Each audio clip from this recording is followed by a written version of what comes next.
You're listening to the Meaningful Minutes with Nikki Olson podcast. This is a show for busy Latter-day Saint women who want to learn simple tools to feel confident and inspired in 10 minutes or less. Welcome. On this episode, we will discuss how you can have better mental health through self-care. As much as we do for others, why is it so difficult for so many of us to take time for ourselves? I think the idea of taking time for ourselves sometimes seems selfish. You know, it is important to take care of yourself, but taking away from others to take care of yourself doesn't seem like an option sometimes, right? But that couldn't be further from the truth. Self-care isn't selfish. This viewing self-care this way is saying that self-care is a luxury and not a priority in your life. If you fail to take care of yourself, how can you have anything left to take care of others? Self-care is your best strategy to fortify yourself for future challenges. Self-care begins with being conscious of your own needs and how much you can give. Recognizing and understanding and acknowledging the emotions you feel is important in discovering what your needs are. Everyone's self-care is going to look different based on what your needs are. But one of the most important parts of this concept is emotional self-reliance, which is vital to maintaining your mental health. True emotional self-reliance begins by knowing your limits and seeking out help outside of yourself to fill in those gaps. President Dieter F. Uchtdorf, then when he was the member of the first presidency, said, "We would do well to slow down a little, proceed at optimum speed for our circumstances, focus on the significant, lift up your eyes and truly see the things that matter most." Self-care isn't just about doing something for yourself, like buying an ice cream cone or getting your nails done, although those can be considered self-care sometimes. It really depends on what area of your life needs self-care.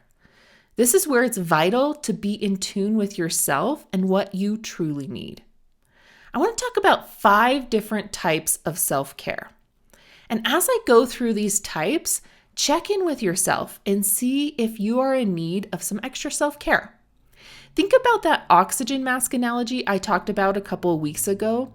Are you running out of oxygen in one of these areas? Is it becoming hard to breathe? Then you may want to take some time to put on your mask first before you help other people. So let's start with physical self-care. If you aren't taking care of your physical health, your mental health will suffer because of the strong mind-body connection. If you're feeling sluggish, tired, physically overwhelmed, getting frequent headaches, stomach aches, or even tension in your body, then you need to focus on a self-care tactic that will refuel your physical health. So that might look like prioritizing sleep, drinking more water, cutting out caffeine, eating more fruits and vegetables, moving your body more. Remember, self-care doesn't have to be implementing a giant plan. In fact, if you pick something giant, you're less likely to do it anyways. So pick something small and simple. Remember, small and simple things brings great things to pass. Also, next let's talk about social self-care. This means close relationships and connections. You might be around people or children all day, but never feel a connection with that person. Not having enough social connections can lead to lower self-esteem, anxiety, sadness, and a harder time dealing with stressful events. Now, this doesn't mean that you need to go and run and make more friends. Friends are great social connections, but sometimes we just need to make more meaningful connections in our own homes.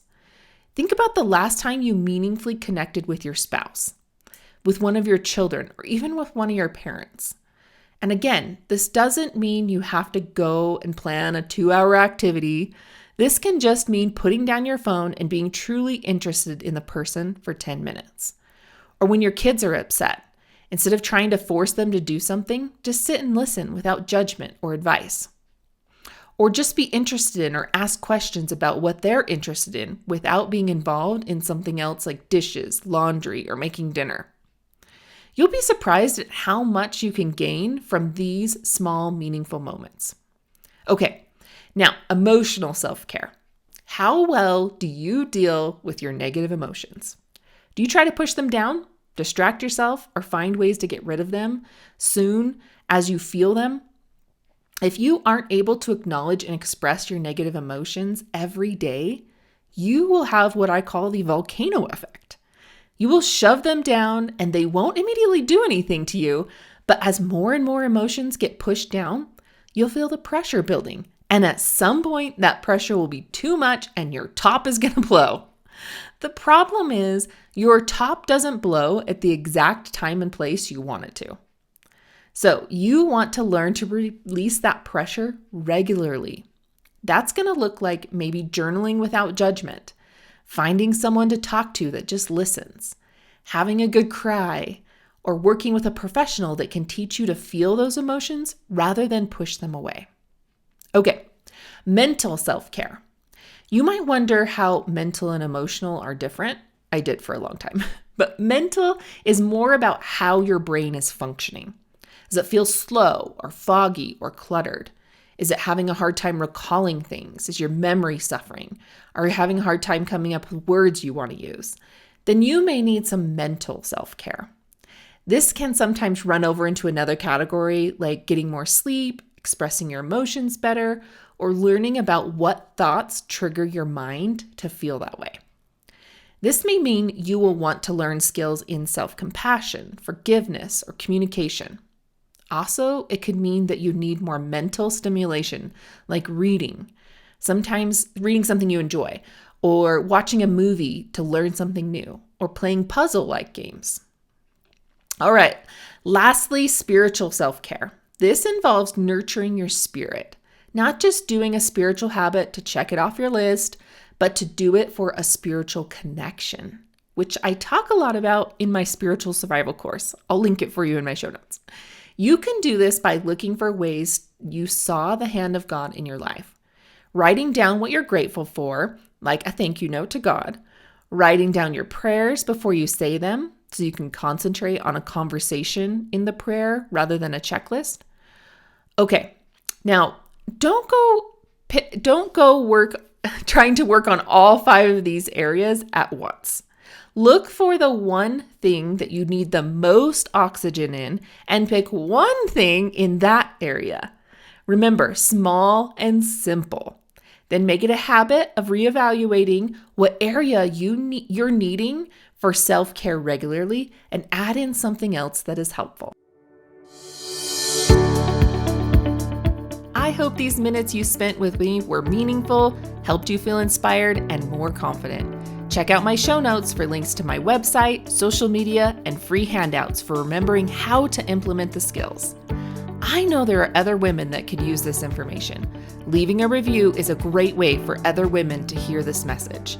If you'd like more daily inspiration and guidance, please come find me on Instagram at Nikki Olson Coaching.